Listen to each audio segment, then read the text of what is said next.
bem com vocês? Eu realmente espero que sim. Se você não me conhece, eu sou Elaine, eu moro aqui em Barcelona e neste canal eu conto um pouco da minha vida de imigrante por aqui.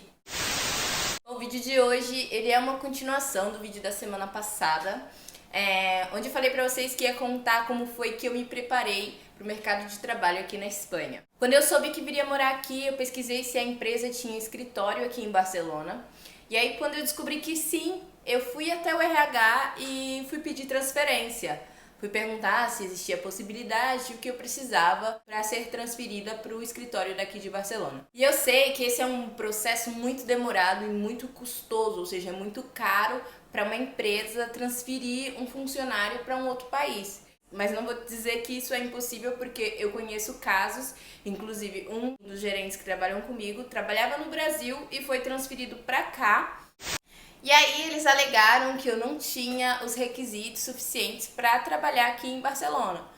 E o que era verdade, gente, porque me faltava inglês, eu não sabia falar inglês, eu não sabia falar espanhol direito, eu tinha feito um cursinho de espanhol de 6 meses em 2010, há muito tempo, e eu não sabia as leis, as normativas daqui da Espanha, né? Mas assim, se você tem a pretensão de se mudar para algum outro país e sua empresa tem escritório lá, não custa tentar, vai até o RH e pergunta, porque assim, no mínimo você vai saber, eles vão te falar quais são os requisitos que você precisa para trabalhar nesse outro país. Então, tipo, já é alguma coisa, né? Você já vai sair com alguma informação. Beleza, então eles falaram que não podia me transferir, então eu pedi demissão. Aí muita gente, antes de eu pedir demissão, me aconselhou, porque você não mete o louco, né? Igual a gente fala lá em São Paulo. Porque você não começa a faltar, não pega uns atestados, faz esse tipo de coisas que aí você não vai perder os seus direitos. Muita gente faz isso e fala isso. Eu não julgo, já julgando, mas eu sempre aprendi com os meus pais a não cuspir no prato que eu comi e muito menos fechar alguma oportunidade, fechar portas pra mim. E eu sabia que se eu fizesse isso e um dia eu quisesse trabalhar aqui em Barcelona, eu não ia ter oportunidade. Quando eu cheguei aqui, eu baixei todos os aplicativos de emprego possíveis e imagináveis que eu sabia que existia por aqui e os que eu não sabia eu buscava. E aí eu vou deixar aqui alguns pra vocês que, por exemplo, os mais assim eficazes, os que têm mais ofertas são o InfoJobs e o LinkedIn. Acho que o LinkedIn em primeiro lugar. Eu vou deixar uma lista aqui embaixo que é mais fácil do que eu ficar aqui falando pra vocês. Desde o Brasil você já pode tentar baixar o aplicativo e já começar a olhar, né, mais ou menos as vagas. E aí, pra me preparar para o mercado de trabalho aqui, eu começava a pesquisar vagas na minha área de trabalho e ver quais eram os requisitos. Eu vou deixar, inclusive, até passando aqui pra vocês algumas vagas que apareceram ultimamente pra mim aí no LinkedIn, InfoJobs da vida, algumas ofertas e mais ou menos como que aparece e quais são os requisitos. Porém, na época que eu pesquisei, os requisitos eram, por exemplo, a residência na Espanha com permissão de trabalho, porque tem residência aqui, por exemplo, de estudante. Acho que estudante você pode trabalhar até 20 horas. Então, tem residência que tem restrições para trabalho. Espanhol fluente, inglês, o mínimo First Certificate, que eu acho que equivale ao nível B1. Conhecimento em IFRS e PGC. Conhecimento em IFRS eu tinha desde o Brasil.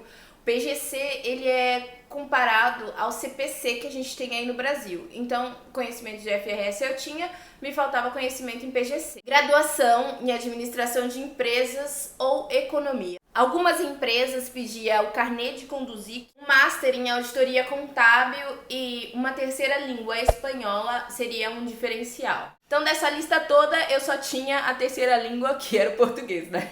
Porque eu nasci com ela, que senão... A minha residência, ela também já estava tramitando, já estava em processo. Então, assim que saísse a minha residência, eu poderia solicitar o câmbio, a troca da minha habilitação do Brasil para a minha habilitação daqui da Espanha, que é o carnê de conduzir. Então, me faltaria as línguas, né? Correr atrás de aprender espanhol e inglês e...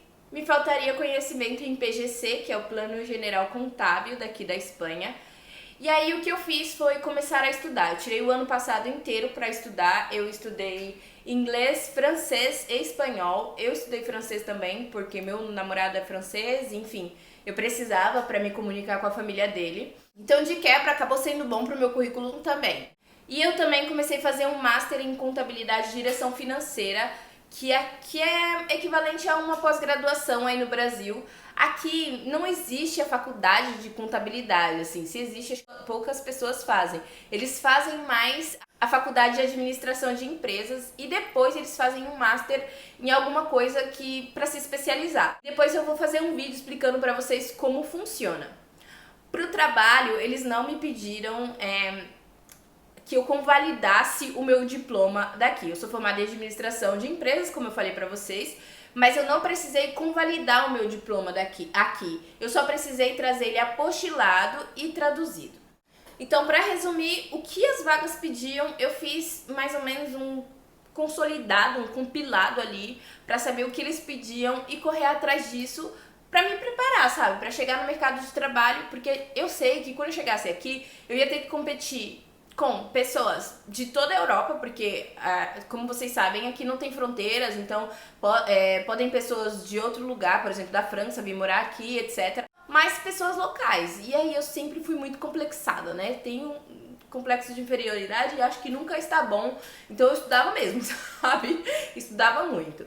E aí, como eu falei pra vocês, em outubro eu fui chamada para 3 entrevistas. 2 delas foram pelo LinkedIn e uma foi pelo InfoJobs.